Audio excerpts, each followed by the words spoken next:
Hello, I'm Severn Suzuki, speaking for ECHO, the Environmental Children's Organization. We're a group of 12 and 13-year-olds trying to make a difference. Vanessa Setti, Morgan Geisler, Michelle Quigg, and me. We've raised all the money to come here ourselves, to come 5,000 miles to tell you adults you must change your ways. Coming up here today, I have no hidden agenda. I am fighting for my future. Losing my future is not like losing an election or a few points on the stock market. I am here to speak for all generations to come. I am here to speak on behalf of the starving children around the world whose cries go unheard. I am here to speak for the countless animals dying across this planet because they have nowhere left to go. I am afraid to go out in the sun now because of the holes in our ozone. I am afraid to breathe the air because I don't know what chemicals are in it. I used to go fishing in Vancouver, my home, with my dad, until just a few years ago we found the fish full of cancers. And now we hear of animals and plants going extinct every day, vanishing forever. In my life, I have dreamt of seeing the great herds of wild animals, jungles and rainforests full of birds and butterflies. But now I wonder if they will even exist for my children to see. Did you have to worry of these things when you were my age?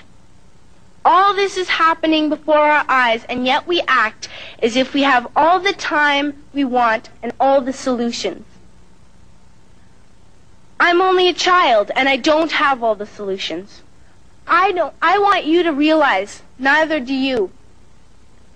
You don't know how to fix the holes in our ozone layer. You don't know how to bring the salmon back up a dead stream. You don't know how to bring back an animal now extinct.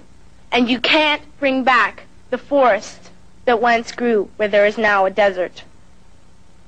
If you don't know how to fix it, please stop breaking it. Here, you may be delegates of your government, business people, organizers, reporters, or politicians, but really, your mothers and fathers, sisters and brothers, aunts and uncles, and all of you are someone's child. I'm only a child, yet I know we are all part of a family, 5 billion strong. In fact, 30 million species strong. And borders and governments will never change that. I'm only a child, yet I know we are all in this together and should act as one single world towards one single goal. In my anger, I am not blind, and in my fear, I am not afraid of telling the world how I feel.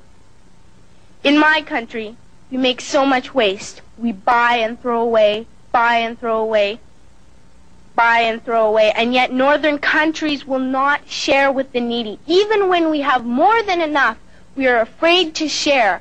We are afraid to let go of some of our wealth.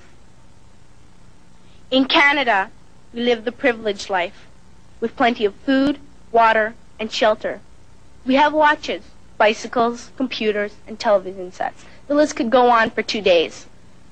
2 days ago here in Brazil, we were shocked when we spent time with some children living on the streets. This is what one child told us. I wish I was rich. And if I were, I would give all the street children food, clothes, medicines, shelter, and love and affection. If a child on the streets who has nothing is willing to share, why are we who have everything still so greedy?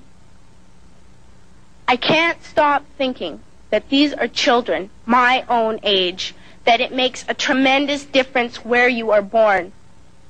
That I could be one of those children living in the favelas of Rio. I could be a child starving in Somalia, or a victim of war in the Middle East, or a beggar in India. I am only a child, yet I know if all the money spent on war was spent on finding environmental answers, ending poverty, and finding treaties, what a wonderful place this earth would be. At school, even in kindergarten, you teach us how to behave in the world. You teach us not to fight with others, to work things out, to respect others, to clean up our mess, not to hurt other creatures, to share, not be greedy. Then why do you go out and do the things you tell us not to do? Do not forget why you are attending these conferences, who you're doing this for. We are your own children.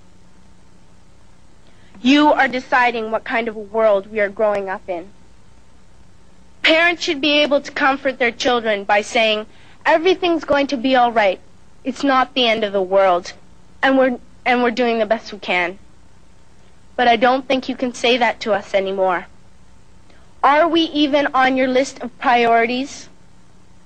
My dad always says, you are what you do, not what you say. Well, what you do makes me cry at night. You grown-ups say you love us, but I challenge you, please, make your actions reflect your words. Thank you.